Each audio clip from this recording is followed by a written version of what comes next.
అవకాశం కోరని సభ్యులకు కూడా అవకాశం ఇచ్చి వారి చేత మమ్మల్ని తిట్టించడం జరిగింది. ఇది చాలా దుర్మార్గమైన సాంప్రదాయం. శాసనసభ వ్యవహారాలకు సంబంధించిన విషయం ఇది. Legislative affairs minister Sridhar Babu గారు మనం శాసనసభను ఉందాగా నడుపుకుందాం, శాసనసభలో మంచి ఎగ్జాంపుల్స్ సెట్ చేద్దామని ఆయన చెప్పిన తర్వాత మళ్ళీ ముఖ్యమంత్రి గారు ఆ పార్టీకి చెందిన సభ్యులు అసభ్య పదజాలాన్ని ఉపయోగిస్తున్నారు. దీన్ని మాట్లాడదామంటే, దీనిపైన మా వివరణ ఇద్దామంటే మా గొంతు నొక్కారు శాసనసభలో.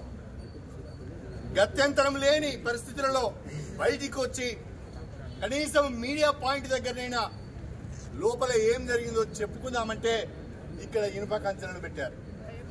చాలా గొప్పగా ప్రగతి భవన్ ముందట ఇనుప కంచెలను తొలగించాం, స్వేచ్ఛా వాయువులను ప్రజలకు ప్రసాదించామని చెప్పారు. శాసనసభ్యులకే గతి లేదు. ఇక్కడ శాసనసభ ప్రాంగణంలో శాసనసభ్యులు తిరగటానికే అనేక రకాలైన ఆంక్షలు, ఇక్కడ కంచెలు. ఇంకా చెప్పుకోవడానికి సిగ్గు లేకుండా మేము బ్రహ్మాండంగా స్వేచ్ఛా వాయువులను ప్రసాదించామని చెప్తున్నారు. దీన్ని మేము తీవ్రంగా ఖండిస్తున్నాం. తెలంగాణ ప్రజలు కూడా గమనించవలసిందే నేను కోరుతున్నాను. గౌరవ ముఖ్యమంత్రి గారు కానీ సభ్యులు కానీ సభా సాంప్రదాయాలను పాటించడం లేదు. ముఖ్యమంత్రి గారు మేము చెప్పలేని భాషలో సభలో రికార్డ్స్లోకి పోయే విధంగా ప్రతిపక్ష నాయకుల గురించి మాట్లాడుతున్నాడు. దయచేసి దీన్ని గమనించవలసిందిగా ప్రజలకు విజ్ఞప్తి చేస్తున్నాం.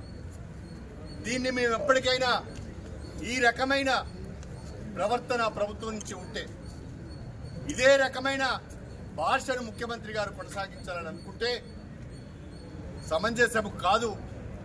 అంతే తీవ్ర స్థాయిలో మీరు మా వైపు నుంచి కూడా దాడిని ఎదుర్కోవాల్సి వస్తుంది అని చెప్పి నేను ఈ సందర్భంగా తెలియజేసుకుంటున్నాను.